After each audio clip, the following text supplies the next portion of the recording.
friends, family, neighbors, on behalf of Rich, Lindy, Mom, myself, and the kids, we do thank you for coming today. Richard Allen Kramer. Rich, Big Rich, Uncle Rich, Pap, Dad, United States Air Force and Coast Guard veteran, truck driver, electrician, handyman, gardener, cinnamon roll baker, registered Democrat. You probably never voted left once. Uncle, neighbor, grandpa, husband, father, and friend. And just a heads up, there's going to be a lot of overlap between the speakers here. When you think of Rich Kramer, the first thing that comes to mind is probably not how funny the man was, but he had a sense of humor that was all his own. And you quickly learned that he had his own language. If you met him and were under the age of 10, he probably called you Aloysius or Rufus. How many people here have been called Rufus by my dad? Dad was usually awake at 6 a.m. Anyone that woke up after 10 was usually greeted with his famous phrase, "What are you doing up in the middle of the night?"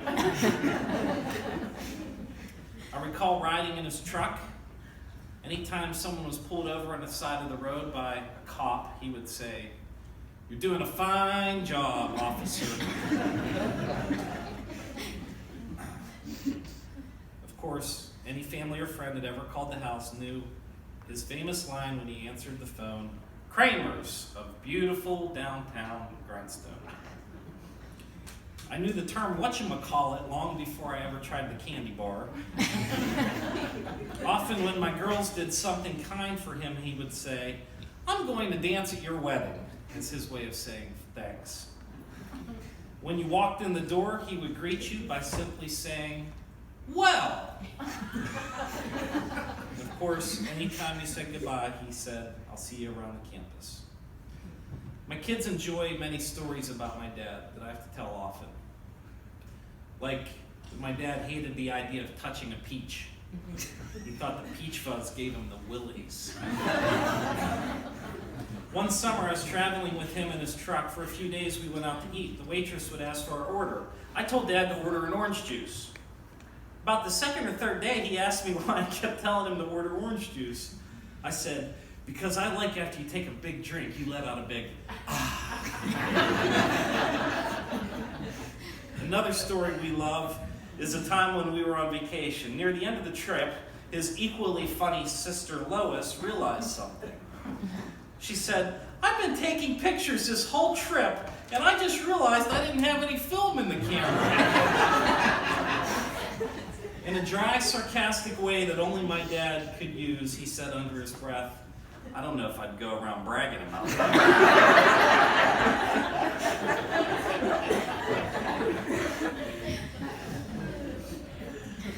Dad was a people person if I ever met one.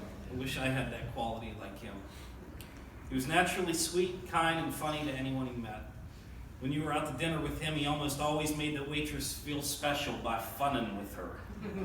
And anyone that has ever walked into our home always felt welcome simply by the conversation he had with you. He could talk your ear off, but he did it in a way that kept you captivated. Dad was always the guy to call to get directions. You could mention just about any town in the U.S. and he could tell you a road, restaurant, or a landmark that was nearby. It's true. My dad could give you advice on working on just about any home project, and he could usually tell you how to fix your car as well. He was the consummate do-it-yourselfer. Dad liked popcorn, and he loved ice cream. And it was usually the flavors I wouldn't buy if they were the last ones in the freezer. White House, vanilla, butter pecan, which my mom knows I'll tease her about for the rest of my life.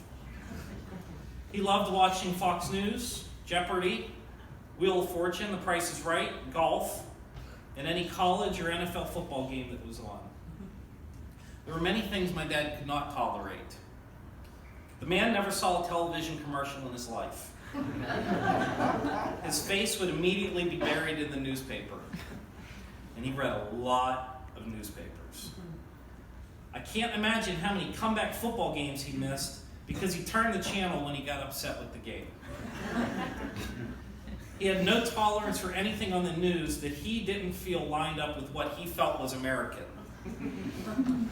Roseanne Barr did not have a special place in his heart when she butchered the national anthem.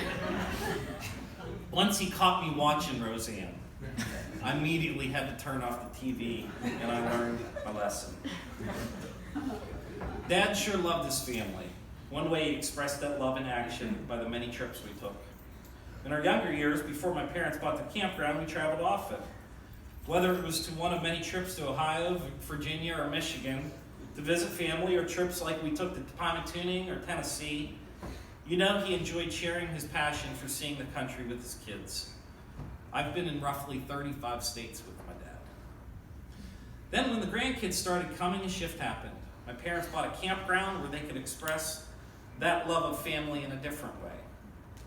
We have so many fond memories that will last for decades because of their generosity and hard work to make Big Bear our home away from home. I didn't get to experience my dad's time in the service, but I do remember when I was 7 and he bought a big rig. I was so proud of the fact that he drove tractor trailer. I didn't realize until he told me 3 years ago that it was always his dream to travel the U.S. in a truck. I had so many fond memories of riding with him for several weeks in the summertime. Yes, it was a job, but he found ways time and time again to build memories with me. He would choose his route based on where he wanted to take me. Once he made a special trip to drive through Denver just because I was a Broncos fan and wanted to see Mile High Stadium. He took me to the former largest McDonald's in the world in Oklahoma, because I like McDonald's. We spent a few days in Seattle in 1989. One morning he asked if I wanted to go to a baseball game. We rode a bus to the Kingdome, and I got to see a baseball player I'd never heard of, Ken Griffey Jr. During the same trip, we were together on the 4th of July. He knew I missed the fun happening at home, so he took me to the movies. We saw Dead Poets Society.